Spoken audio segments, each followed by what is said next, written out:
नमस्कार, DD news में आपका स्वागत है। मैं हूं चंद्रशेखर जोशी और आइए सबसे पहले देखते हैं इस वक्त की सुर्खियां। सैम पित्रोदा ने विवादित बयान देकर बढ़ाई कांग्रेस की मुश्किल। भारतीयों के रंग रूप से जुड़े बयान पर बीजेपी हमलावर। पीएम मोदी ने राहुल गांधी पर साधा निशाना, कहा शहजादे को देना होगा जवाब। विवाद बढ़ने के बाद इंडियन ओवरसीज कांग्रेस के अध्यक्ष पद से सैम पित्रोदा ने दिया इस्तीफा। पीएम मोदी ने तेलंगाना आंध्र प्रदेश में चुनावी सभा को संबोधित करते हुए कांग्रेस पर साधा निशाना, पूछा आपने चुनाव में अडानी अंबानी को गाली देना क्यों कर दिया बंद। शहजादे करें घोषित, कितना माल अंबानी अडानी से उठाया। पीएम ने विजयवाड़ा में किया भव्य रोड शो।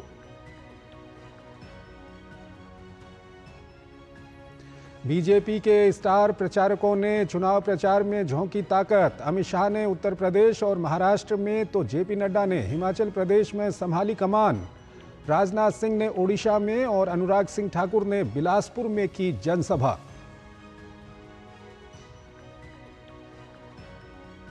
चुनावी अभियान में विपक्ष भी पूरे दमखम से जुटा। कांग्रेस नेता प्रियंका गांधी ने रायबरेली में तो हरदोई में अखिलेश यादव ने मांगा वोट। आरजेडी नेता तेजस्वी यादव ने झारखंड के पलामू में जनसभा को किया संबोधित, तो पश्चिम बंगाल के बहरामपुर में टीएमसी महासचिव अभिषेक बनर्जी ने किया रोड शो।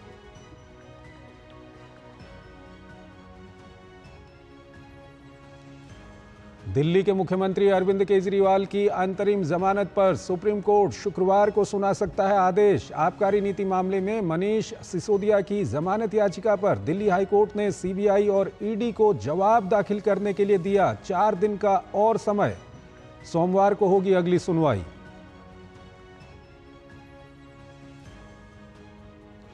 केरल में वेस्ट नाइल बुखार की दस्तक, 3 जिलों में अलर्ट जारी। बीमारी के चलते एयर इंडिया के क्रू मेंबर अवकाश पर। हवाई सेवाएं बाधित होने से यात्रियों को खासी दिक्कत।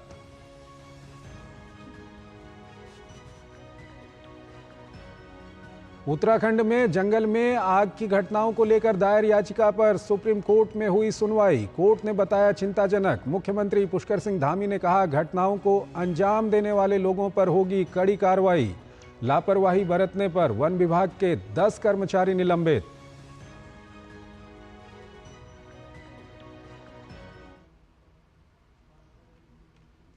और आइए अब खबरों को विस्तार से देखते हैं। अभी विरासत टैक्स विवाद की आग बुझी भी नहीं थी कि अब सैम पित्रोदा की भारत की विविधता पर आपत्तिजनक टिप्पणी ने एक बार फिर नया विवाद खड़ा कर दिया। एक वीडियो में सैम भारतीयों के रंग रूप को लेकर कह रहे हैं कि भारत के पूर्व में रहने वाले लोग चाइनीज जैसे और पश्चिम में रहने वाले लोग अरब जैसे, उत्तर के लोग श्वेत और दक्षिण के लोग अफ्रीकी जैसे दिखते हैं। सैम पित्रोदा के बयान पर भाजपा ने कांग्रेस पर पलटवार किया है तो कांग्रेस ने बयान से किनारा किया है। वहीं विवादित बयानबाजी पर घिरे कांग्रेस नेता सैम पित्रोदा ने इंडियन ओवरसीज कांग्रेस के अध्यक्ष पद से इस्तीफा दे दिया है। इसकी जानकारी खुद पार्टी के नेता जयराम रमेश ने सोशल मीडिया प्लेटफॉर्म एक्स पर दी है। We could hold country together as diverse as India, where people on east look like Chinese, people on west look like Arab, people on north look like, maybe white, and people in south look like Africa. Doesn't matter. We are all brothers and sisters. Lok Sabha चुनाव के बीच पहले विरासत tax और अब नस्लवाद को लेकर Indian overseas Congress के अध्यक्ष सैम पित्रोदा की इसी विवादित टिप्पणी पर सियासी घमासान मच गया है। सैम पित्रोदा यही नहीं रुके। उन्होंने ये भी कहा कि राम मंदिर, रामनवमी और प्रधानमंत्री मोदी का हर वक्त मंदिर जाना आइडिया ऑफ इंडिया के लिए चुनौती है। That idea of India, which is rooted in democracy, freedom, liberty, fraternity, is being challenged by Ram Temple and Ram Navami and Prime Minister going to temple all the time. Sam Pitroda की नस्लवादी टिप्पणी पर प्रधानमंत्री नरेंद्र मोदी ने तेलंगाना की जनसभा में कांग्रेस और राहुल गांधी पर पलटवार किया। उन्होंने कहा कि चमड़ी के रंग के आधार पर भारत और भारतीयों का अपमान देश नहीं सहेगा और उन्हें इसका जवाब देना होगा। क्या हमारे देश में ये शहजादे, मैं बहुत गुस्से में हूं आज दोस्तों, मुझे कोई गाली दे, मुझे गुस्सा नहीं आता है, मैं सहन कर लेता हूं। लेकिन आज शहजादे के फिलोसोफर ने इतनी बड़ी गाली दी है जिसने मुझ में गुस्सा भर दिया है। कोई मुझे बताइए, क्या मेरे देश में चमड़ी के रंग के आधार पर लोगों की योग्यता तय हो जी? क्या चमड़ी के रंग का खेल शहजादे को किसने इजाजत दी है? संविधान सर पे लेकर के नाचने वाले लोग चमड़ी के रंग के आधार पर मेरे देशवासियों का अपमान कर रहे हैं। मेरे देशवासियों का अपमान मेरा देश सहन नहीं करेगा और मोदी तो कतई नहीं करेगा। सैम पित्रोदा के विवादित बयानों पर बीजेपी नेताओं ने भी कांग्रेस और राहुल गांधी पर जमकर निशाना साधा। बीजेपी प्रवक्ता सुधांशु त्रिवेदी ने इसे भारत और भारतीयों की विविधता, संस्कृति और पहचान का अपमान बताया। तो बीजेपी प्रवक्ता शहजाद पूनावाला ने कहा कि कांग्रेस बांटो और राज करो की नीति पर उतर आई है। अब ऐसा लग रहा है कि ये विषय, कांग्रेस पार्टी जिस सीमा तक जा रही है, ये विषय चुनाव का नहीं रह गया है, ये विषय राजनीति का नहीं हो गया है, ये विषय भारत के अस्तित्व का हो गया है। जो सैम पित्रोदा जी का बयान है, ये भारत के उस मूल स्वरूप के प्रति अज्ञानता और अवमानना। आज एक बात और भी स्पष्ट है कि कांग्रेस डिवाइड एंड रूल की इस प्रकार की राजनीति पर उतर आई है, कभी जाति पर, कभी भाषा पर, कभी धर्म पर, और अब तो भारत बनाम भारत, भारतीय बनाम भारतीय, इस प्रकार की बातें भी करने लगी। हालांकि सैम पित्रोदा के बयान पर जारी घमासान के बीच कांग्रेस इससे किनारा करती हुई नजर आई। सैम पित्रोदा द्वारा भारत की अनेकताओं को जो उपमाएं दी गई हैं वो बिल्कुल गलत है, दुर्भाग्यपूर्ण है और अस्वीकार्य है, बिल्कुल अस्वीकार्य है। भारतीय राष्ट्रीय कांग्रेस इन उपमाओं से अपने आप को पूर्ण रूप से अलग करती है और इसका खंडन करती है। कांग्रेस भले ही सैम पित्रोदा के इस बयान से खुद को अलग कर रही हो, लेकिन ऐसा पहली बार नहीं है जब कांग्रेस के बंटवारे की राजनीति उजागर हुई है। इससे पहले कांग्रेस की वरिष्ठ नेता सोनिया गांधी ने एक वीडियो संदेश में भाजपा पर नफरत की राजनीति को बढ़ावा देने का आरोप लगाया, जिसका उत्तर प्रदेश के मुख्यमंत्री योगी आदित्यनाथ ने तल्ख अंदाज में जवाब दिया। उन्होंने कहा कि कम से कम सोनिया गांधी को तो सच बोलने की आदत डालनी चाहिए। आज देश के हर कोने में युवा, बेरोजगारी, महिलाएं, अत्याचार, दलित, आदिवासी, पिछड़े और माइनॉरिटीज भयंकर भेदभाव झेल रहे हैं। ऐसा माहौल प्रधानमंत्री नरेंद्र मोदी और भाजपा की नीयत की वजह से है। उनका ध्यान किसी भी कीमत पर सिर्फ सत्ता हासिल करना है, राजनीतिक लाभ के लिए नफरत को बढ़ावा दिया है। उल्टा चोर कोतवाल को डांटे,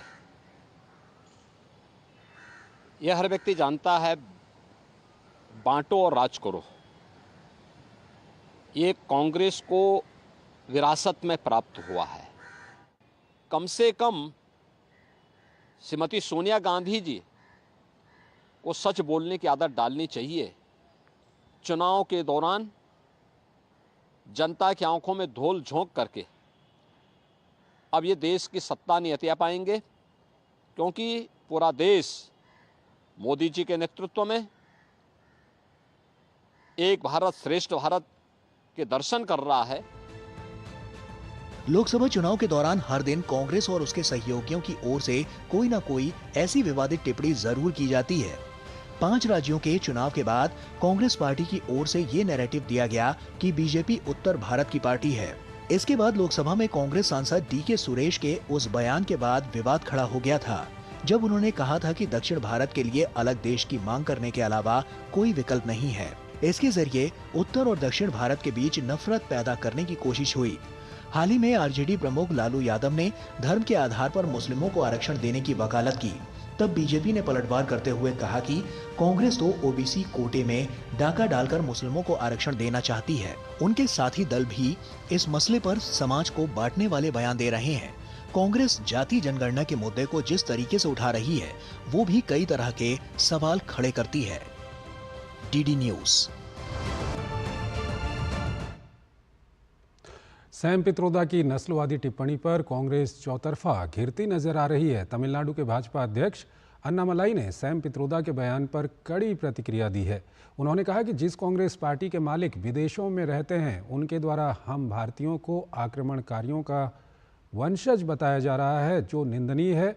वहीं उन्होंने कहा कि कांग्रेस की इसी सोच की वजह से प्रधानमंत्री नरेंद्र मोदी ने कांग्रेस मुक्त भारत की जरूरत को रेखांकित किया है। Only a Congress party that has got its masters outside the country, one master like George Soros, somewhere sitting in US, some master sitting in Italy, and this Sam Pitroda himself is sitting in US giving all this video conference nonsense and run by dimwits. Only this party can get to an extent where they can call us as descendants of invaders. This is not only strongly condemnable, it is not only feeling disgusting to us, it only shows the Congress mindset. That is why our Honorable Prime Minister says India needs a Congress Mukt Bharat.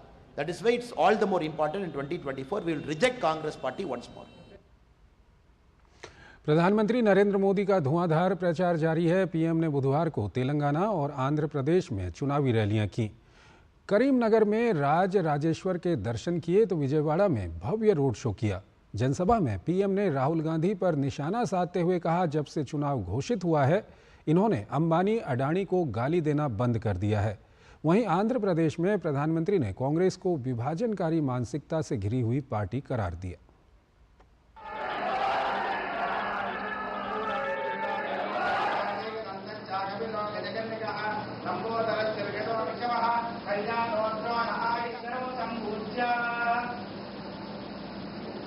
Telangana में चुनावी प्रचार और जनसभाओं का दिन। शुरुआत देवादिदेव महादेव के दर्शन पूजन के बाद। ये है राज राजेश्वर मंदिर। बेमुलावाड़ा में स्थित इस मंदिर की मान्यता काशी के समान ही मानी जाती है। दर्शन के बाद प्रधानमंत्री ने जनसभा के दौरान जीत का विश्वास जताया। तीसरे फेज में कांग्रेस और इंडी अलायंस का तीसरा फ्यूज उड़ गया है। जनता जनार्दन के आशीर्वाद से बीजेपी और एनडीए तेजी से विजय रथ को जनता जनार्दन आगे ले जा रही है। वारंगल में प्रधानमंत्री ने दोहराया कि भाजपा का विजय रथ जहां अपनी रफ्तार के साथ चल रहा है, वहीं कांग्रेस स्पेशल लेंस के जरिए सिर्फ अपनी सीटें ढूंढ रही है।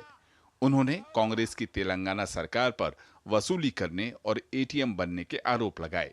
इसके अलावा उन्होंने कांग्रेस से ये सवाल भी पूछा कि आखिर क्यों अंबानी और अडानी का नाम जपना बंद कर दिया है, इसके पीछे क्या साजिश है।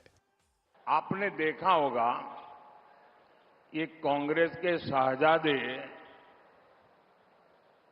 पिछले 5 साल से सुबह उठते ही माला जपना शुरू करते थे। जब से उनका राफेल वाला मामला ग्राउंडेड हो गया, तब से उन्होंने एक नई माला जपना शुरू किया। 5 साल से एक ही माला जपते थे। 5 उद्योगपति, 5 उद्योगपति, 5 उद्योगपति। फिर धीरे धीरे कहने लगे अंबानी अडानी, अंबानी अडानी, अंबानी अडानी। 5 साल से। लेकिन जब से चुनाव घोषित हुआ है, इन्होंने अंबानी अडानी को गाली देना बंद कर दिया। मैं आज तेलंगाना की धरती से पूछना चाहता हूं, जरा ये शहजादे घोषित करें कि इस चुनाव में ये अंबानी अडानी से कितना माल उठाया है, काले धन के कितने बोरे भर करके रुपये मारे हैं। क्या टेम्पो भर करके नोटें कांग्रेस के लिए पहुंची है क्या? क्या सौदा हुआ है?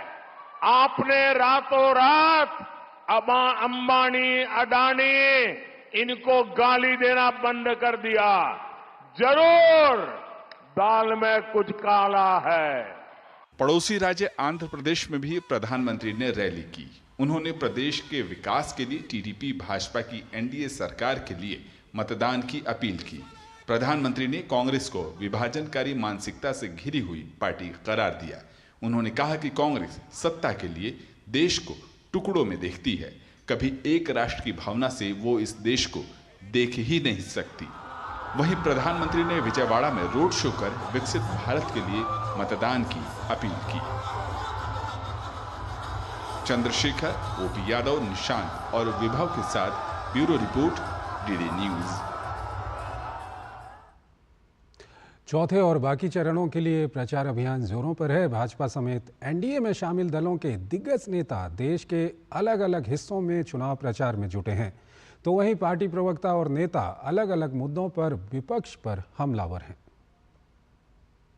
पहले 3 चरणों के मतदान के बाद बाकी बचे 4 चरणों के लिए प्रचार अभियान ने जोर पकड़ लिया है। सभी दलों की ओर से चुनाव प्रचार लगातार तेज होता जा रहा है। तमाम राजनीतिक दल मतदाताओं को अपने पक्ष में रिझाने के लिए एड़ी चोटी का जोर लगा रहे हैं। इसी कड़ी में भाजपा के वरिष्ठ नेता अमित शाह ने उत्तर प्रदेश और महाराष्ट्र में चुनाव प्रचार की कमान संभाली। अमित शाह ने जनसभा को संबोधित करते हुए कहा कि राहुल बाबा कहते हैं कि हम एक झटके में गरीबी मिटा देंगे। अरे राहुल बाबा, अपना ट्रैक रिकॉर्ड देखो। आपकी दादी ने एक झटके में आपातकाल लगाया। ये राहुल बाबा कहते हैं हम एक झटके में गरीबी मिटा देंगे। अरे राहुल बाबा, आपका ट्रैक रिकॉर्ड देखो। आपकी दादी ने एक झटके में आपातकाल लगाया। पिताजी ने एक झटके में ट्रिपल तलाक को फिर से इंट्रोड्यूस कर दिया और आपकी पार्टी ने एक झटके में पिछड़ा समाज का आरक्षण छीनने का काम किया। दूसरी तरफ भाजपा के राष्ट्रीय अध्यक्ष जेपी नड्डा ने अपने गृहनगर हिमाचल प्रदेश में चुनाव प्रचार को धार दी। उन्होंने कांग्रेस समेत ईडी गठबंधन पर हमला बोलते हुए कहा कि यह पार्टियां सिर्फ भ्रष्टाचार और परिवारवाद को बढ़ावा देने के लिए किसी भी तरह सत्ता पाना चाहती हैं। हमें कहते थे तुम्हारा इकोनॉमिक एजेंडा क्या है, तुम्हारा आर्थिक नीति क्या है।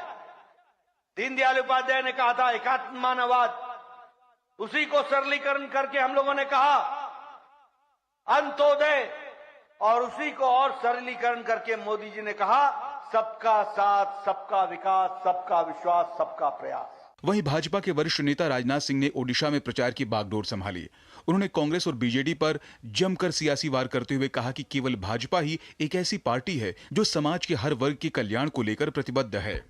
हमारे प्रधानमंत्री का संकल्प है कि हिंदुस्तान का एक भी क्षेत्र शेष नहीं बचेगा जिस क्षेत्र का तेजी के साथ विकास ना हो, क्योंकि भारत को हम विकसित भारत बनाना चाहते हैं। तो जब तक भारत के हर क्षेत्र का विकास नहीं होगा तब तक भारत को विकसित भारत बनाने का भी हमारा स्वप्न पूरा नहीं हो पाएगा। उत्तर प्रदेश के मुख्यमंत्री योगी आदित्यनाथ ने भी प्रदेश में कई जगहों पर प्रचार किया। इस दौरान उन्होंने कहा कि भाजपा को मिलने वाला एक एक वोट गरीबों को राशन, जरूरतमंदों को आवास और युवाओं को रोजगार की गारंटी है। 2014 में आपने मोदी जी के समर्थन में अपना मत दिया, आपका वोट पड़ा, परिणाम हम सबके सामने है। एक नया भारत दुनिया में सम्मान प्राप्त कर रहा है, देश की सीमाएं सुरक्षित है, आतंकवाद और नक्सलवाद समाप्त हुआ है और विकास के बड़े बड़े कार्य भी हो रहे हैं। भाजपा के अन्य दिग्गज नेता भी प्रचार में जुटे हुए हैं। इसी कड़ी में नॉर्थ मुंबई से पार्टी के उम्मीदवार पीयूष गोयल ने बोरीवली में रोड शो कर जनता से वोट मांगे। दूसरी तरफ संबलपुर से भाजपा के लोकसभा उम्मीदवार धर्मेंद्र प्रधान ने भी इलाके में डोर टू डोर अभियान में हिस्सा लिया। इसके अलावा हमीरपुर से भाजपा प्रत्याशी अनुराग सिंह ठाकुर ने बिलासपुर में प्रचार के दौरान भाजपा के पक्ष में वोट देने की अपील की। मोदी जी को जय श्री राम। एनडीए के नेताओं की तरह ही इंडी गठबंधन के नेताओं का भी प्रचार जारी रहा। देश के विभिन्न राज्यों में अलग अलग पार्टियों के नेताओं ने जनता के बीच पहुंचकर समर्थन मांगा। कैसा रहा इंडी गठबंधन के नेताओं का प्रचार, ये रिपोर्ट देखिए। लोकसभा चुनाव के चौथे और बाकी बचे चरणों के लिए प्रचार जोरों पर है।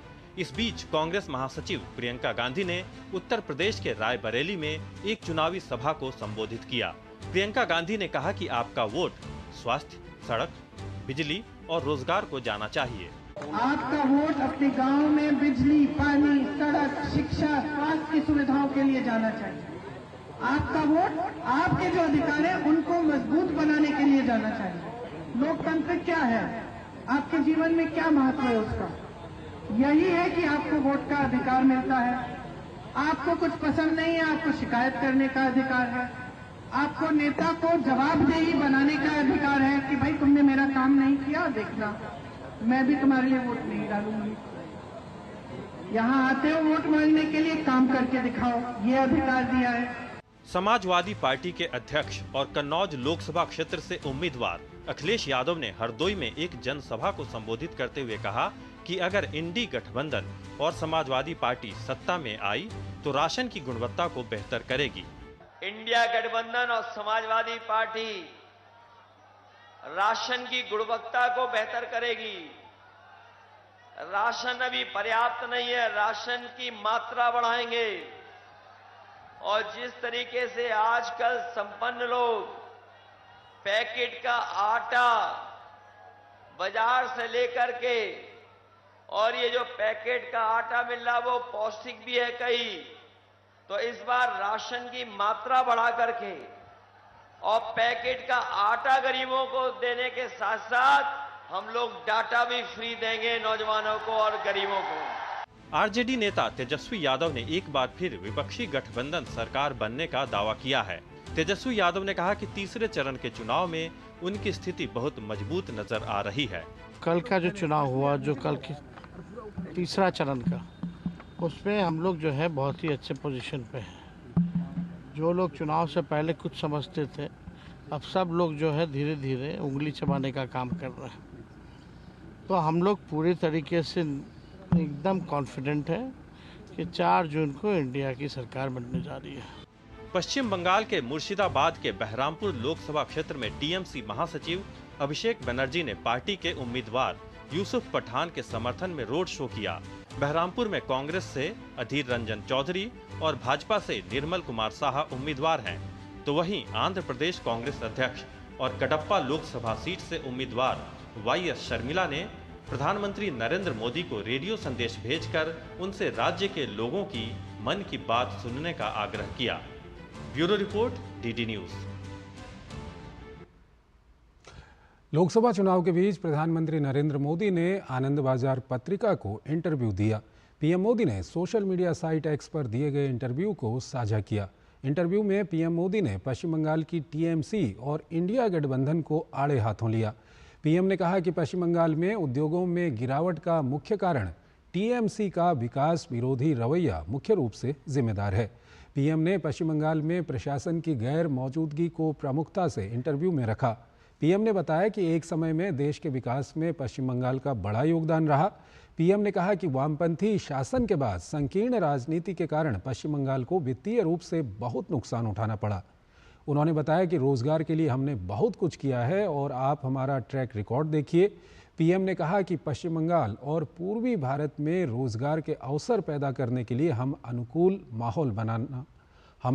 माहौल बनाना होगा। पीएम मोदी ने मंगलसूत्र या अन्य मुद्दों के संदर्भ में कांग्रेस के घोषणा पत्र का उल्लेख किया और कांग्रेस के घोषणा पत्र को सांप्रदायिकता और मुस्लिम लीग से प्रेरित बताया। पीएम ने कहा कि भ्रष्टाचार को इतना तुच्छ और छोटा मत समझिए, जनता में इसको लेकर आक्रोश और गुस्सा है। टीएमसी नेता हर तरह के घोटालों और भ्रष्टाचार में शामिल हैं। ईडी से जुड़े जांच मामलों पर पीएम ने कहा कि सिर्फ और सिर्फ 3% मामले ही राजनीतिक हैं। भ्रष्टाचार से जुड़े आरोपों में जेल में बंद लोगों को सहानुभूति कैसे मिल सकती है। संदेशखाली मामले पर पीएम ने स्पष्ट कहा कि हम संदेशखाली के पीड़ितों को न्याय दिलाने के लिए पूरी तरह से प्रतिबद्ध हैं। प्रधानमंत्री मोदी ने बताया कि पश्चिम बंगाल की जनता बदलाव चाहती है और वो तुष्टीकरण से छुटकारा पाना चाहते हैं और मोदी की गारंटी पश्चिम बंगाल को एक बार फिर से उसका गौरव दिलाने की गारंटी है। भाजपा को उत्तर भारत की पार्टी बताने पर पीएम ने कहा कि हम उत्तर भारत की पार्टी हैं, ये सही नहीं है। हम दक्षिण, उत्तर पूर्व हर जगह मौजूद हैं। टीएमसी एक रणनीति के तहत गलत सूचना फैलाने की कोशिश कर रही है।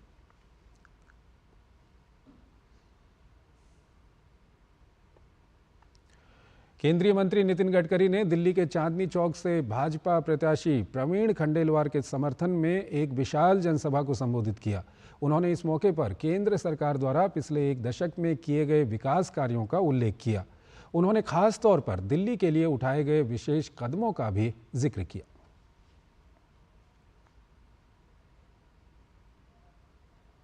कि जो 60 साल में कांग्रेस पार्टी और बाकी पार्टियां नहीं कर सकी, वो 10 साल में हमने दिल्ली को करके दिखाया। ये सब लोगों के सामने है। मेरे ही विभाग से मैंने करीब 65,000 करोड़ रुपए के काम दिल्ली में किए।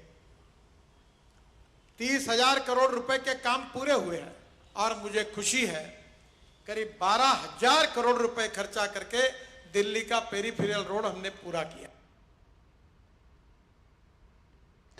भाजपा के वरिष्ठ नेता अनुराग सिंह ठाकुर ने हिमाचल प्रदेश के हमीरपुर में कहा कि मोदी सरकार ने SC, ST और OBC को आरक्षण देने का काम किया है। उन्होंने कहा कि जहां जहां कांग्रेस के लोग आए हैं वहां वहां SC, ST और OBC का आरक्षण छीनने का काम कांग्रेस ने किया है। जो आरक्षण का मुद्दा SC, ST, OBC का है, उनका हक उनको निश्चित तौर पर नरेंद्र मोदी जी की सरकार ने दिलाया। किसी के आरक्षण के साथ कोई छेड़खानी नहीं की गई। यहाँ तक कि इकोनॉमिक वीकर सेक्शन, वो किसी भी जाति धर्म संप्रदाय के हों, उनको भी देने का काम मोदी सरकार ने किया। 10% दिया, किसी ने आज तक दिया नहीं था। सबका साथ सबका विकास किया तो नरेंद्र मोदी जी ने किया। हमारे लिए जाति क्या है? गरीब, युवा, किसान और महिला। और मोदी ने चारों जातियों के बारे में कहा, इनको देश को आगे लेकर जाना है और गरीब का कल्याण हम सबको करना है। इसलिए हमने 25 करोड़ गरीबों को गरीबी रेखा से बाहर निकाल पाए। अखिलेश यादव ने मायावती द्वारा भतीजे आकाश आनंद को सभी पदों से हटाने पर जो टिप्पणी की थी, उस पर अब मायावती ने पलटवार किया है। मायावती ने सोशल मीडिया X पर लिखा है, बीएसपी संगठन में क्या कुछ चल रहा है, इस पर घोर दलित विरोधी सपा अगर कोई टिप्पणी व चिंता ना करे तो बेहतर। इसके बदले सपा नेतृत्व को चुनाव में उतारे गए उनके अपने परिवार व उनके यादव समाज के प्रत्याशियों का क्या हाल है, इसकी केवल चिंता करें, क्योंकि उन सब का हाल बेहाल है।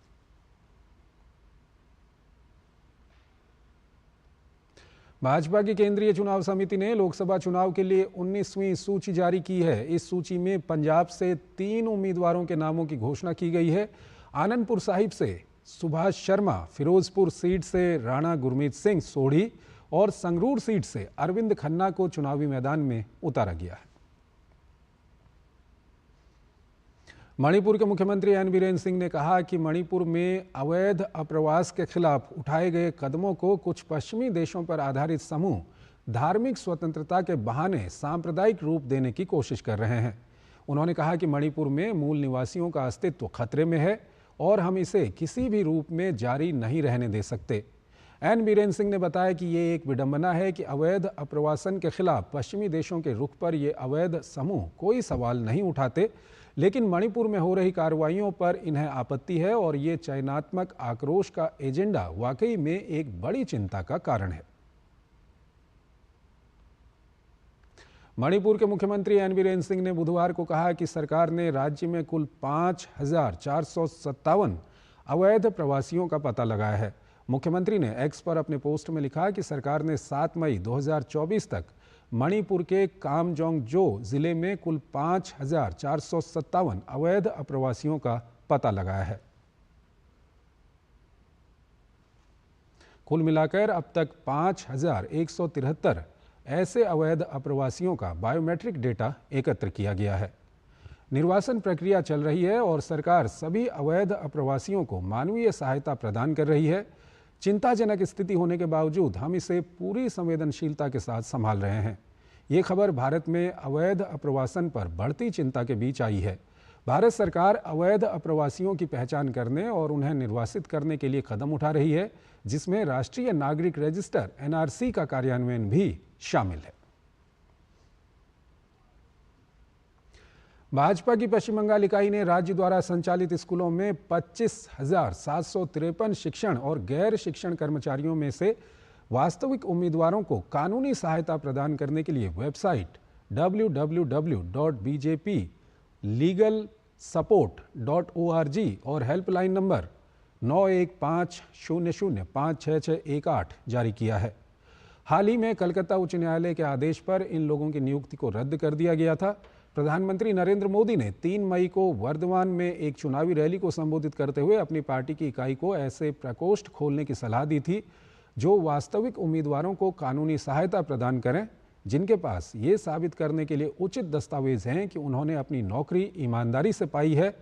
भाजपा बंगाल ने कानूनी सहायता वेबसाइट और हेल्पलाइन नंबर जारी किया है।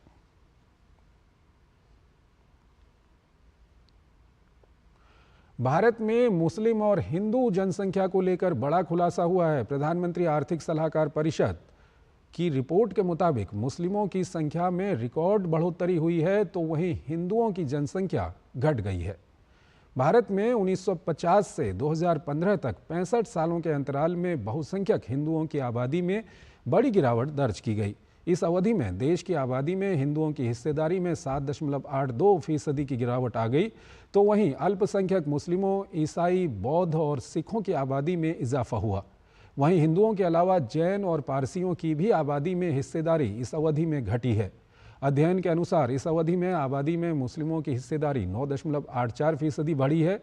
इसके अलावा ईसाइयों की हिस्सेदारी में 5.38%, सिखों की 6.58% बढ़ी है। यही नहीं, बौद्धों की हिस्सेदारी भी बढ़ गई है। रिपोर्ट के अनुसार 1950 में भारत की जनसंख्या में हिंदुओं की हिस्सेदारी 84.68% थी, तो अब घटकर देश की जनसंख्या में 78.06% ही रह गई है। मुसलमानों की आबादी 65 साल पहले भारत की आबादी के 9.84% थी, जो अब बढ़कर 14.09% हो गए हैं। म्यांमार के बाद भारत अपने आसपास के देशों में दूसरे नंबर पर है, जिसके बहुसंख्यक समाज की आबादी में कमी आई है। पड़ोसी देश म्यांमार में इस अवधि में बहुसंख्यक बौद्ध समुदाय की आबादी में हिस्सेदारी 10% तक कम हुई है। वहीं भारत में हिंदुओं की आबादी में हिस्सेदारी 7.8% घट गई है। भारत और म्यांमार के अलावा नेपाल की भी ऐसी ही स्थिति है। नेपाल में बहुसंख्यक हिंदुओं की आबादी में हिस्सेदारी 3.6% कम हो गई है। पीएम की आर्थिक सलाहकार समिति ने अपनी रिपोर्ट में कुल 167 देशों का अध्ययन किया है। स्टडी का कहना है कि भारत में अल्पसंख्यकों को न सिर्फ संरक्षण प्राप्त है, बल्कि उनकी जनसंख्या में तेजी से इजाफा हो रहा है। भाजपा नेता प्रेम शुक्ला ने प्रधानमंत्री आर्थिक सलाहकार परिषद की रिपोर्ट पर प्रतिक्रिया व्यक्त करते हुए कांग्रेस और इंडी गठबंधन पर निशाना साधा। उन्होंने कहा कि एक ओर जहां मुसलमानों की आबादी बढ़ रही है, वहीं विपक्ष इंडी गठबंधन द्वारा आबादी के हिसाब से आरक्षण देने की मांग से हिंदुओं के मन में सवाल पैदा हो रहे हैं। भारत का बंटवारा धर्म के आधार पर 1947 में हुआ। जिस समय भारत का बंटवारा हुआ, उस समय भारत में हिंदुओं की आबादी 84.68% थी, जो 2015 तक घटकर 78.06% रह गई। उस समय मुस्लिमों की आबादी 9.84% थी, जो 2015 तक बढ़कर 14.09% हो गई। अगर हम इसको परसेंटाइल के आधार पर देखें तो मुसलमानों की आबादी में 43% की वृद्धि हुई है। इसके बावजूद सेकुलरिज्म के नाम पर एक बड़ा समुदाय ये बार बार कहता है कि मुसलमानों की आबादी नियंत्रित हो रही है।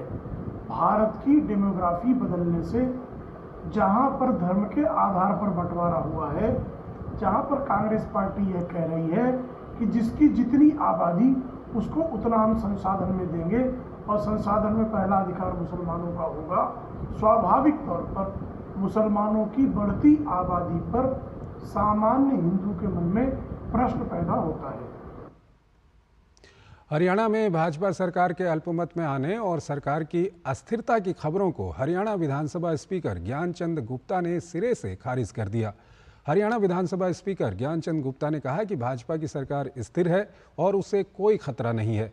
उन्होंने बताया कि विधानसभा में भाजपा के 88 विधायक हैं और राज्यपाल की तरफ से भी उन्हें सूचना नहीं मिली है।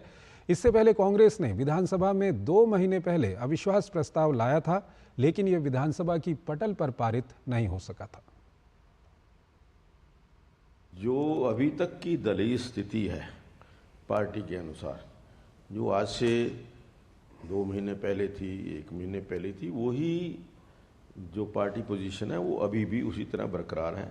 जब तक हमारे पास कोई जानकारी नहीं आती तब तक 88 विधायक हैं और जिस पार्टी के साथ जो संबंधित हैं, जो उन्होंने पहले निर्णय लिया हुआ है, उसी के अनुसार हमारे पास जानकारी है। विदेश मंत्री डॉक्टर एस जयशंकर ने गार्गी कॉलेज में आयोजित विश्व बंधु भारत कार्यक्रम में हिस्सा लिया। उन्होंने पीओके के प्रश्न पर कहा कि भारतीय संसद ने प्रस्ताव पास किया है और देश का हर राजनीतिक दल ये सुनिश्चित करने के लिए प्रतिबद्ध है कि पीओके भारत का हिस्सा है। उन्होंने कहा कि अनुच्छेद 370 हटाने के बाद ही देश में ऐसा माहौल बना कि लोग पीओके को लेने के बारे में बात कर रहे हैं। People just assume 370 cannot be changed, and that this is something we just have to accept, because the politics of the day had driven it very deeply into public consciousness. Now we see, once we change it, then the entire ground situation changes. So all I can say with respect to POK, that there is a parliament resolution. Every political party of this country is committed to ensure POK, which is a part of India, returns to India. This actually is our national commitment. When we have put 370 to rest, now people understand, yes, the POK is also important.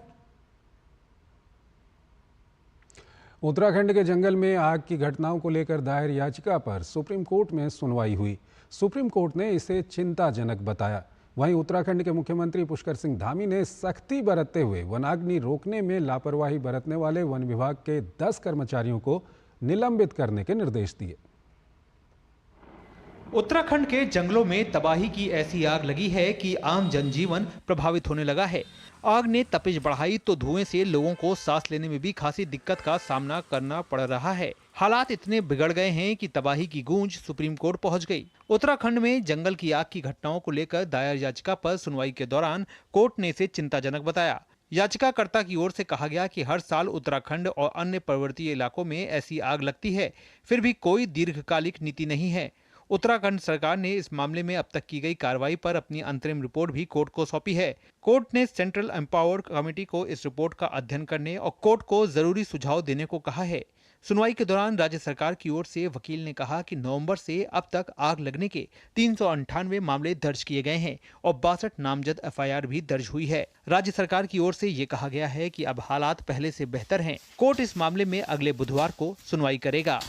वहीं उत्तराखंड के मुख्यमंत्री पुष्कर सिंह धामी ने प्रदेश में one अग्नि को रोकने में लापरवाही बरतने वाले वन विभाग के 10 कर्मचारियों को निलंबित करने के निर्देश दिए हैं। कुछ अन्य कार्मिकों पर भी अनुशासनात्मक कार्रवाई की जाएगी। देहरादून स्थित सचिवालय में वन अग्नि को रोकने के लिए की जा रही कार्रवाई और आगामी मानसून सीजन के लिए तैयारियों की समीक्षा बैठक में मुख्यमंत्री ने कहा कि वन अग्नि की घटनाओं को पूरी तरह से रोकने के लिए सभी सचिव को अलग अलग जिलों की जिम्मेदारी दी जाएगी। उन्होंने कहा कि सभी सचिव संबंधित जिलों में जाकर वन अग्नि से प्रभावित क्षेत्रों का स्थलीय निरीक्षण करें और प्रभावी कदम उठाएं। मुख्यमंत्री ने सभी जिलाधिकारियों को निर्देश दिए कि वन अग्नि पर प्रभावी रोकथाम के लिए जन सहयोग लिया जाए। उन्होंने कहा कि जंगलों में आग लगाने की घटनाओं को अंजाम देने वाले लोगों पर कड़ी कार्रवाई की जाए। वन अग्नि लगातार कंट्रोल हो रही है और पिछले 2-3 दिनों में काफ़ी अंतर आ गया है। कल भी 1/3 थी और आज 1/3 से भी कम हो गई है। तो जल्दी ये कंट्रोल हो जाएगी। इसके लिए जो लोग जिम्मेदार हैं उनकी जिम्मेदारी भी तय की गई है और फील्ड में जाने के लिए भी कहा है। फील्ड में जाकर लोग काम भी कर रहे हैं। हमारा प्रयास है कि जल्दी से जल्दी ये 4 धाम यात्रा पर्यटकों का ये सीजन शुरू हो रहा है, उससे पहले कंट्रोल हो जाए। मुख्यमंत्री ने जंगलों में लगी आग को रोकने के लिए रिस्पांस टाइम कम से कम करने के लिए प्रभावी योजना बनाने का निर्देश भी दिए। वहीं वनाग्नि को रोकने और जन जागरूकता के लिए मुख्यमंत्री फायर लाइन बनाने की कार्यवाही में प्रतिभाग करेंगे। इसमें जनप्रतिनिधियों को भी शामिल किया जाएगा। दिल्ली से विकास सारथी के साथ Dehradun bureau, DD news. Kerala में वेस्ट नाइल बुखार के कारण राज्य के 3 जिलों में राज्य स्वास्थ्य विभाग ने अलर्ट जारी किया है। केरल में वेस्ट नाइल बुखार के 5 मामले सामने आ चुके हैं। इस बीच वेस्ट नाइल बुखार के कारण केरल से एयर इंडिया की हवाई सेवाएं बाधित हो रही हैं। बताया जाता है कि बड़ी संख्या में एयर इंडिया के क्रू सदस्य इस बीमारी के चलते अवकाश पर हैं। केरल में वेस्ट नाइल बुखार को लेकर राज्य में अलर्ट है। केरल में वेस्ट नाइल बुखार के 5 मामले सामने आ चुके हैं। वेस्ट नाइल बुखार की सूचना के मद्देनजर केरल के 3 जिलों में राज्य स्वास्थ्य विभाग ने अलर्ट जारी किया है। मलप्पुरम, कोझिकोड और त्रिशूर जिलों में वेस्ट नाइल फीवर की सूचना मिली है। जिले के विभिन्न हिस्सों से नमूने एकत्र किए गए हैं और उन्हें परीक्षण के लिए भेज दिया गया है। इसे देखते हुए केरल के स्वास्थ्य मंत्री ने साफ सफाई और बीमारी की जागरूकता गतिविधियों को तेज करने का भी निर्देश दिया है। केरल में वेस्ट नाइल बुखार के कारण केरल से एयर इंडिया की अधिकाधिक हवाई सेवाएं बाधित हो रही हैं। बताया जाता है कि बड़ी संख्या में एयर इंडिया के क्रू सदस्य इस बीमारी के चलते अवकाश पर हैं। वहीं एयर इंडिया एक्सप्रेस की उड़ान सेवाएं रद्द होने से यात्रियों को काफी कठिनाइयों का सामना करना पड़ रहा है। लोग अपने गंतव्य तक नहीं पहुंच पा रहे हैं। मुझे कल रात 10:30 बजे एयर इंडिया एक्सप्रेस फ्लाइट से शारजाह जाना था। हम यात्रियों को बोर्डिंग पास मिल गया और हम उड़ान का इंतजार कर रहे थे। तभी एक घोषणा हुई कि उड़ान देर से है। फिर घोषणा हुई कि समय बदलकर 12:45 हो गया है। फिर कहा गया कि 1 बजे होगा। उसके बाद सूचना आई संदेश की उड़ान रद्द कर दी गई है। हम यात्रियों ने एयर इंडिया के अधिकारियों से संपर्क किया। अधिकारियों ने कहा कि वे टिकट शुल्क वापस कर सकते हैं और उनके पास कोई अन्य विकल्प नहीं है। यात्रियों के लिए विकल्प की व्यवस्था करना उनकी जिम्मेदारी है। बाहर निकलने से पहले हमें और औपचारिकताएं पूरी करनी थी। इससे रात भर काफी परेशानी हुई। हम कल 5:30 बजे एयरपोर्ट पहुंचे। हमें रात 10:40 पर शारजाह फ्लाइट से यात्रा करनी थी। औपचारिकताएं पूरी करने के बाद 7:40 बजे एंट्री मिली। उड़ान के निर्धारित समय 10:40 पर उन्होंने कहा उड़ान 2 घंटे की देरी से होगी। हम आगे इंतजार कर रहे थे और आधी रात में 12:40 पर उन्होंने कहा उड़ान रद्द कर दी गई है। केंद्रीय राज्य मंत्री और भाजपा के वरिष्ठ नेता वी मुरलीधरन ने केरल के मुख्यमंत्री पिनाराई विजयन की निजी विदेश यात्रा पर उनकी कड़ी आलोचना की है। केरल में हीट वेव और वेस्ट नाइल बुखार से जहां कई लोगों की मौत की खबर है, वहीं ऐसे में राज्य के मुखिया का अपने आनंद के लिए विदेश यात्रा पर जाना आलोचना का कारण बन गया है। For the first time in the history of Kerala, there are incidents reported where people die due to the heat waves. At such a point of time, if the Chief Minister goes abroad to Singapore and Indonesia to enjoy beach tourism, he should answer or clarify some of the questions. 19 days he is going abroad without handing over charge of the Chief Minister or the Public Works Minister to anyone.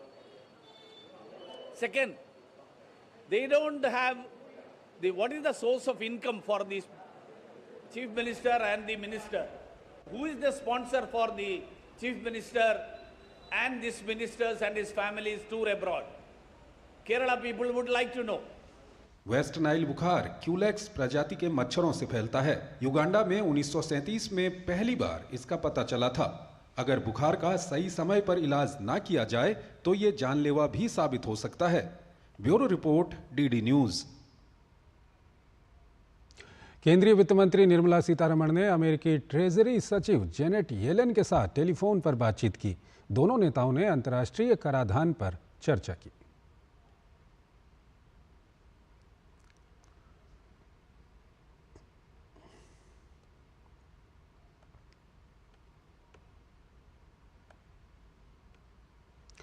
Kerala के राज्यपाल आरिफ मोहम्मद खान अयोध्या में रामलला के दर्शन करने पहुंचे। आरिफ मोहम्मद खान ने कहा कि उन्हें यहां आकर हमेशा शांति का अनुभव होता है। अब जबकि रामलला मंदिर में विराजमान हो चुके हैं, इसलिए औपचारिक रूप से दर्शन के लिए आए हैं।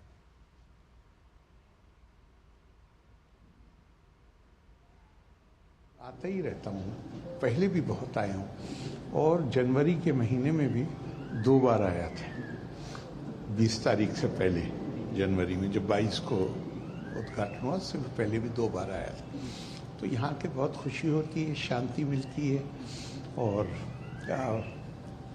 पूरे देश ने इसकी खुशी मनाई है। आज औपचारिक रूप से आते पहले भी रहे, पर आज औपचारिक रूप से दर्शन का मौका मिलेगा। केंद्रीय स्वास्थ्य मंत्रालय सभी गर्भवती महिलाओं की थैलेसीमिया की जांच अनिवार्य करने पर विचार कर रहा है। स्वास्थ्य मंत्रालय में थैलेसीमिया पर एक वीडियो जारी करते हुए केंद्रीय स्वास्थ्य सचिव अपूर्व चंद्रा ने कहा कि हर साल 10,000 बच्चे थैलेसीमिया के साथ पैदा होते हैं। ऐसे में ज़रूरी है कि थैलेसीमिया से बचाव के बारे में लोगों को जागरूक किया जाए।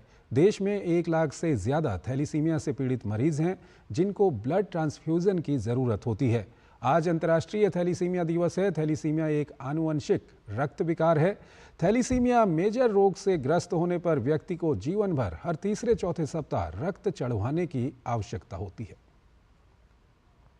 ये वीडियो सबको देखना चाहिए, इसमें बहुत सारी इन्फॉर्मेशन है, पर फिर भी महत्वपूर्ण ये है कि आज हमारे पास 1 लाख से अधिक थैलेसीमिक्स हैं। उनका जो क्योर बहुत मुश्किल है, जो कि केवल बोन मैरो ट्रांसप्लांट से होता है और वो खर्चिक है। कोल इंडिया की तरफ से 10 लाख रुपए की उसमें सहायता मिलती है, पर फिर भी उसको कराना मुश्किल है।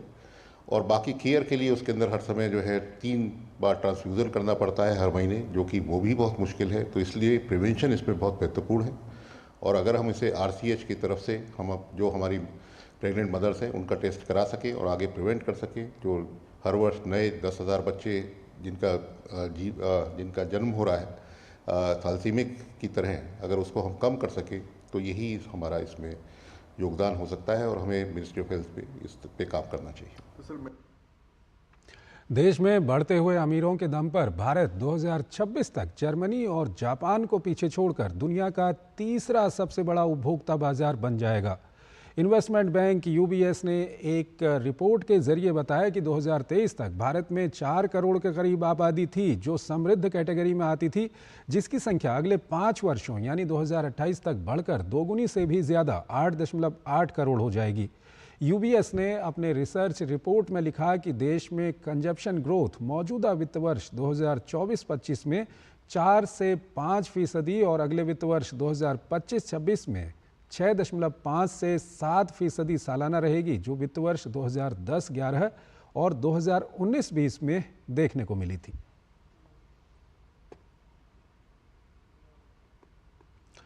विकसित भारत का सपना साकार करने के संकल्प के साथ देश हर क्षेत्र में विकास के पथ पर अग्रसर है। उड्डयन क्षेत्र भी इससे अछूता नहीं है। नागरिक उड्डयन मंत्रालय के आंकड़ों के अनुसार गर्मी के मौसम के दौरान निरंतर मांग के कारण औसत दैनिक घरेलू हवाई यातायात में अप्रैल महीने में 1.6% की वृद्धि हुई, जो 4,42,783 तक पहुंच गया। मंत्रालय के आंकड़ों के मुताबिक अप्रैल में एयर इंडिया ने स्पाइस जेट को पीछे छोड़ते हुए 90.81% के साथ सबसे अधिक औसत दैनिक लोड फैक्टर वाली एयरलाइन का खिताब हासिल किया। वहीं भारत से आने जाने वाले औसत अंतर्राष्ट्रीय हवाई यातायात में भी 0.88% की वृद्धि देखी गई और ये 1,97,782 हो गई। जब काम करने की नीयत हो तो काम समय से या फिर तय समय से पहले ही पूरा हो जाता है। जहां पहले अलग अलग परियोजनाओं का काम सालों लटका रहता था, अब उसमें तेजी देखने को मिल रही है और आंकड़े इस बात की तस्दीक कर रहे हैं। पिछले 10 वर्षों में परियोजना पूरा करने की दर दूसरी बार सबसे अधिक दर्ज की गई है। केंद्र सरकार ने वित्तीय वर्ष 2023-2024 में 150 करोड़ रुपए की लागत से कुल 281 परियोजनाओं के काम को पूरा कर लिया है। इसके साथ पिछले 10 वर्षों में परियोजना पूर्णता दर दूसरी बार सबसे अधिक दर्ज की गई है। इससे पहले वर्ष 2022-2023 में केंद्र सरकार ने 381 परियोजनाओं को पूरा किया था। गर्मी की छुट्टियां शुरू हो गई हैं और इसी के साथ ट्रेनों में भीड़ भी बढ़ रही है। रेल यात्रियों की सुविधा के लिए भारतीय रेलवे लगातार समर स्पेशल ट्रेनों का संचालन कर रहा है। उत्तर रेलवे ने विभिन्न क्षेत्रों के लिए 3000 से ज़्यादा समर स्पेशल ट्रेनों का संचालन शुरू किया है, जिससे यात्रियों को काफ़ी राहत मिलने के आसार हैं।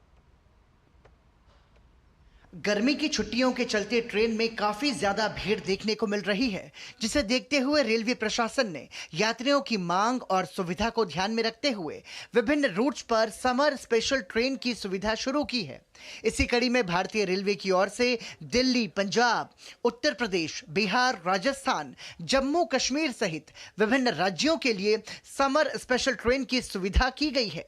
रेल यात्रियों की सुविधा के लिए चलाई जा रही समर स्पेशल ट्रेनों की संख्या को आवश्यकता पड़ने पर बढ़ाया भी जा सकता है। इन ट्रेनों के परिचालन से गर्मी की छुट्टियों में आने जाने वाले लोगों को काफी सुविधा मिलेगी। इस संदर्भ में जानकारी देते हुए उत्तर रेलवे के वरिष्ठ जनसंपर्क अधिकारी राजेश खरे ने बताया कि यात्रियों की ज्यादा भीड़ को देखते हुए उत्तर रेलवे की ओर से कई जोड़ी स्पेशल ट्रेनों का परिचालन किया जा रहा है। इसके साथ ही यात्रियों की सुविधा के लिए ट्रेनों के अंदर खाने पीने की व्यवस्था और साफ सफाई का विशेष ध्यान रखा जा रहा है, ताकि रेल यात्रियों को सफर करने में सहूलियत हो सके। उत्तर रेलवे ने 1261 ट्रेनें चलाई हैं और उत्तर रेलवे में बाकी रेलवेज की लगभग 2200 गाड़ियां आई हैं, उनका भी परिचालन उत्तर रेलवे कर रहा है। इसके अलावा लोगों की भीड़ की निकासी के लिए उत्तर रेलवे ने काफ़ी इंतज़ाम किए हैं। स्टेशनों पर एक्स्ट्रा बुकिंग विंडो खोली हैं, जिससे कि जो आम जनता है जिनको रिजर्व और अनरिजर्व टिकट मिल सके। पानी के इंतज़ाम किए हैं गर्मियों में, क्योंकि भीड़ बढ़ जाती है तो लोगों की पानी की ज़रूरत है। सफाई के बेहतर इंतज़ाम किए हैं और जब रश बढ़ जाता है तो भीड़ बढ़ जाती है, तो उसकी भीड़ के लिए, उसको क्राउड मैनेजमेंट के लिए एडिशनल फोर्सेस, एक्स्ट्रा आरपीएफ के जवान लगाए गए हैं। सीसीटीवी कैमरे जो कि हमारे हर प्लेटफार्म में, उनमें भी हमने इजाफा किया है। तो भीड़ को नियंत्रित करने के लिए, पैसेंजर को, यात्रियों को ज़्यादा से ज़्यादा सुविधा देने के लिए रेलवे ने बहुत इंतज़ाम किए हैं। यात्रियों को बेहतर सुविधा देने के लिए रेलवे विशेष ध्यान दे रहा है। फिर चाहे रेलवे प्लेटफॉर्म पर स्वच्छता की बात हो या फिर रेलवे स्टेशन पर यात्रियों को दी जाने वाली सुविधाएं हो, सभी व्यवस्थाओं को चाक चौबंद रखा जा रहा है। भारतीय रेल जो कि लोगों की दूरियों को कम करता है, भारतीय रेल जो कि अपनों को अपनों से मिलाता है, भारतीय रेल जो कि भारत की जीवन रेखा है। और हम इस वक्त नई दिल्ली रेलवे स्टेशन पर हम खड़े हैं और भारत के रेलवे नेटवर्क में हम ये कह सकते हैं कि अभूतपूर्व सुधार हुआ है, जो कि सकारात्मक परिवर्तन है। क्या कुछ बदलाव महसूस कर रही हैं? बहुत बदला है हमारा भारत, और इसमें मैं ये कहना चाहूँगी, पहले भी मैंने बहुत यात्रा की है और अभी भी जो ट्रेन है, वंदे भारत, शताब्दी और आपकी राजधानी, ये सारी ट्रेन्स में मैं ट्रैवल कर चुकी हूँ। और जो एक तो सबसे बड़ी बात है, टाइम से आना, टाइम से जाना, ये एक बहुत अच्छा सुधार हमने देखा है। दूसरी बात है कि हम सफाई की जहाँ तक बात करें, काफ़ी कुछ सफाई में सुधार हुआ है। थोड़ा सा हम ये कह सकते हैं अभी और हम उस पर काम कर सकते हैं। जो खाना दिया जाता है ट्रेन्स में, वो भी बहुत सारी सुविधाएं हैं। अभी आप स्टेशन पर भी देख सकते हैं, लिफ्ट लग गई है और जो लोग चल नहीं सकते हैं उनके लिए काफ़ी सुविधा हो गई है। बहुत सुधार है पहले से, तो बहुत बढ़िया सुधार है, अच्छा है। रेलवे प्लेटफॉर्म बड़ी बढ़िया है, सुंदर है, सुंदर सफ़र बहुत अच्छा है, वगैरह वगैरह है। टाइम पर रेलवे भी आ जाती है, कोई ऐसी दिक्कत नहीं है। लॉन्ग ट्रैवल करना हो तो कहीं पर भी रेलवे टिकट बुक हो जाती है सभी की। एक्चुअली ये टाइम होता है कि लोग छुट्टियां बच्चों के साथ काफ़ी इंजॉय करना चाहते हैं, तो डेफिनेटली अगर ट्रेन्स एक्स्ट्रा चल रही हैं तो लोगों को थोड़ा ईज़ आउट हो जाता है आने जाने में। हालांकि ये देखा गया है कि रश इतना होता है कि वो भी पूरी पैक्ड ही मिलती है। बहुत ज़्यादा इम्प्रूवमेंट हो चुका है। पहले जब मैं ट्रैवल करता था तो बदला कंबल जो है वो वैसे ही मिल जाता था, लेकिन आज देखते हैं कि कंबल प्रॉपर ड्राई क्लीन होकर जो भी धुल के सफाई से मिलता है। पहले काकरोच मिलते थे ट्रेन के डब्बों में, वो आजकल मिलना बंद हो गए हैं। अब मिली जुली प्रतिक्रियाएं हैं, फिर भी हम ये कह सकते हैं कि रेलवे में पहले की तुलना में एक अभूतपूर्व सुधार हुआ है और बहुत कुछ सुधार किया जाना बाकी है। और फिर भी गर्मियों को देखते हुए जो स्पेशल ट्रेन चलाई गई है, निश्चित रूप से वो लोगों के लिए बहुत ही राहत भरा कदम है और इससे सीधे तौर पर जो उनकी यात्रा है वो और सुखद और मंगलमय हो सकती है। नई दिल्ली रेलवे स्टेशन से कैमरा सहयोगी संजय जीना के साथ पराक्रम सिंह शेखावत, डीडी न्यूज़। जम्मू कश्मीर के कुलगाम के रेडवानी पाइन इलाके में मुठभेड़ में पुंछ में एयरफोर्स के काफिले पर हमले में शामिल तीसरा आतंकवादी को सुरक्षा बलों ने ढेर कर दिया। इससे पहले कुलगाम में ही मंगलवार को सुरक्षा बलों ने 2 आतंकियों को मार गिराया था। मृत आतंकी की पहचान श्रीनगर के मोमिन मीर के रूप में हुई है। राष्ट्रीय जांच एजेंसी NIA ने आतंकियों के खिलाफ कार्रवाई करते हुए जम्मू कश्मीर में प्रतिबंधित जैश-ए-मोहम्मद JEM के एक शीर्ष आतंकवादी की 6 अचल संपत्तियों को जब्त कर लिया। उन्हें NIA स्पेशल कोर्ट जम्मू के आदेश पर UAPA अधिनियम 1967 की धारा 33(1) के तहत कुर्क किया गया। ये मामला आतंकवादियों के परिवहन, सीमा पार से कश्मीर में घुसपैठ और जैश-ए-मोहम्मद के आतंकी गुर्गों से हथियार, विस्फोटक आदि की जब्ती से संबंधित है। गीतांजलि के प्रणेता गुरुदेव रविंद्रनाथ ठाकुर की जयंती शांति निकेतन में धूमधाम से मनाई गई। गुरुदेव की जयंती के मौके पर अनुयायियों ने उनकी स्मृति में प्रभात फेरी लगाई और पाठ किया।